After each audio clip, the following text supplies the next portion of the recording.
صباح النور، صباح الخير. الحمد لله على هذه الأمطار الجيدة اللي وهبنا الله سبحانه وتعالى، الحمد لله عليها بالخير والبركة إن شاء الله، واللهم تجعلها يا ربي على قد النفع. أولا وقبل أن أبدأ نتضامن كلنا مع الناس ديال القصر الكبير، ونتمنى أن إن شاء الله تولي الظروف ديالهم أحسن من هكذا ظروف، ونحن دائما يد واحدة حتى الخروج بهم إلى بر الأمان إن شاء الله. اليوم إن شاء الله جيت ندوي لكم بحكم هذا الطقس ديال البرد القاسي والتكرار ديال الأمراض اللي تنتج عن قلة المناعة، بحال الزكام، لي برونشيت، كاع الأمراض اللي كتنتج اللي كتكون في هذا الفصل الشتاء. دونك وجيت باش نشوف معكم واحد الطريقة ديال تقوية المناعة، يعني شنو هي الأشياء اللي خاصنا نديرو لتقوية المناعة. دونك الأساسيات التي لا غنى عنها، لا بروميير دي شوز غادي نبداو بالنوم هو الأهم، حيت من 7 حتى ل8 ساعات ليلا ضروري ومؤكد، وفي نفس التوقيت يوميا. بحال دابا دائما كنعس مع 10 د الليل، يوميا خاص الناس واحد 7 حتى ل8 السوايع ابتداء من 10 ديال الليل، الوغ يعني بعد صلاة العشاء. دونك يجب أن نتجنب السهر، لأن قلة النوم تضعف المناعة مباشرة، لأن من بين الأسباب الأساسية اللي كتضعف المناعة فهي قلة النوم. ثانيا تقليل التوتر المزمن ينهك جهاز المناعة، دونك وخاصة إذا كان هذا التوتر يوميا.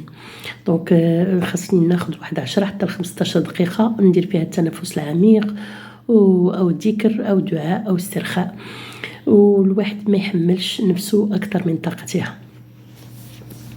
ثانيا التغذية خاص تكون واحد التغذية تقوي المناعة فعلا. دونك شنو هي الأطعمة اليومية اللي ضرورية باش نقويو المناعة ديالنا؟ هناك الخضار مثل الجزر، السبانخ، البروكولي والبصل، هادو مهمين. الفواكه، البرتقال، الكيوي، التفاح تاهما مزيانين. الثوم، فص من الثوم واحد يوميا ني أو مطبوخ، لأن الثومة حتى هي كتبحال ديزونتيبيوتيك، كتقوي المناعة وكتحارب الميكروبات. العسل الحر ملعقة صباحا على الريق مثلا مع الماء الدافئ. الزبادي، اللبن يعني لدعم مناعة الأمعاء. والسمك أو البيض 2 حتى 3 مرات أسبوعيا. والاشياء اللي خاصنا نقللوا منها اللي هي كتزيد كتضرب السيستم ايمونيتير ديالنا، يعني كتنقص من المناعه، هي السكر الابيض، الحلويات والمشروبات البارده جدا خاصه في الشتاء، يعني خاصنا غادي نشربوا الماء الدافئ. ثالثا الفيتامينات والمكملات الغذائيه اللي خاصنا نتناولوهم حتى هما باعتدال إن لم يكن لديك مانع طبي غالبا. دونك فيتامين دي حيث نقصه شائع ويضعف المناعة، ولكن خاصنا تحليله بعدا باش نعرفوا واش ناقص عندنا أو لا فيتامين سي من الطعام أو مكمل بجرعة معتدلة. الزنك لفترات قصيرة، خاصنا ما نستعملوش مدة اللي هي طويلة بزاف، إنما حتى هو راه كيقوي المناعة بزاف. دونك ما تكتروش عدة ولا تجمعوا بزاف ديال المكملات الغذائية دون استشارة الطبيب، يكفي غير مكمل غذائي واحد، وخاصة إذا كان عندكم ارتفاع في الضغط. رابعا شنو هي العادات اللي تحميك من تكرار مثلا الزكام في البرد؟ عندك ما تخرج من الدفء للبرد مباشره، بحال دابا تكون جالس في شي بلاصه قاعه سخونه بزاف وتجي وتخرج ديريكتومون للبرد، اولا تكون الطوموبيل مثلا سخونه وتخرج للبلاصه اللي هي بارده بزاف، اولا تكون لابس حوايج سخان بزاف وتمشي تحيدهم دان السلكو وانت جالس في شي بلاصه اللي هي دخلتي لشي بلاصه اللي هي بارده. دونك هادو من الاشياء اللي كتفافوريزي لانستالاسيون ديال هاد لا غريب. دونك غطي الرقبه ديالك والصدر ديالك في شي شتاء، وبدل الملابس ديالك فور التعرق، لان بعض المرات كتعرق علينا الملابس ديالنا وما كنبدلوهمش، كيبقى داك العرق كيصم لينا البرد حتى كيضربنا البرد. دونك ونغسل يديا بانتظام، لان حتى اليدين راه ممكن نمسو شي بلايص اللي كان داز منهم شي حد اللي كنعطس فيهم، ولا هو مريض وقاس اللعاب ديالو وقاس ديك البلاصه، دونك ممكن تكون لا كونتاميناسيون. دونك نتجنبوا الاحتكاك المباشر مع الناس اللي مصابين بالزكام، وإلا احنا ايضا تصبنا بالزكام خاصنا نديروا لي بريكوسيون نيسيسير باش ما نعاديوش الناس الاخرين، ونديروا لا بافيت ديالنا ونبقاو نغسلوا يدينا شاك فوا ونعزلوا الماء ديالنا باش ما نعاديوش الناس اللي معنا في الدار. خامسا نبغي نعطيكم واحد المشروبات طبيعية مفيدة في هذه الحالة ديال البرد واللي كتقلل من الالتهابات والإصابة بالزكام، بحال مثلا الزنجبيل والعسل مع الليمون، يعني الليمون الحامض دافين.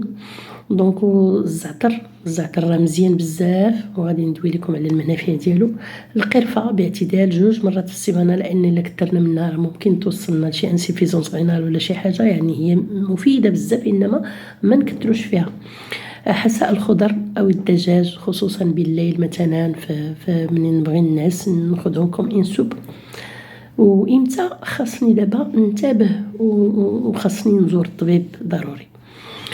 إلا كيتكرر الزكام أكثر من 3 حتى 4 المرات في فترة قصيرة، وإلا التعب ما كيمشيش، وإلا كتحتاج دائما مضادات حيوية باش تبرى وشاك فوا ماشي غير واحد المرة في شحال، وإلا كتشعر بضعف عام غير مبرر، هنا خاص الواحد يمشي يدير التحليلات ديال فيتامين دي، لأن ممكن تسبب هادشي ديال فقر الدم وديال التقييم ديال المناعة عند طبيب مختص، باش يعني نعرفوا اشنا هي الاسباب ونعالجوا الاسباب الجذريه. هذه كانت الحلقه ديال اليوم من يعني لي بريكوسيون ابروندر باش حنا ما نطيحوا في هذاك الزكام المتكرر. وكنتمنى لكم فصل شتاء طيب ان شاء الله بدون امراض، والسلام عليكم. والى عجبكم الموضوع شاركوه وديروا متابعه باش يوصلكم كل جديد. السلام عليكم.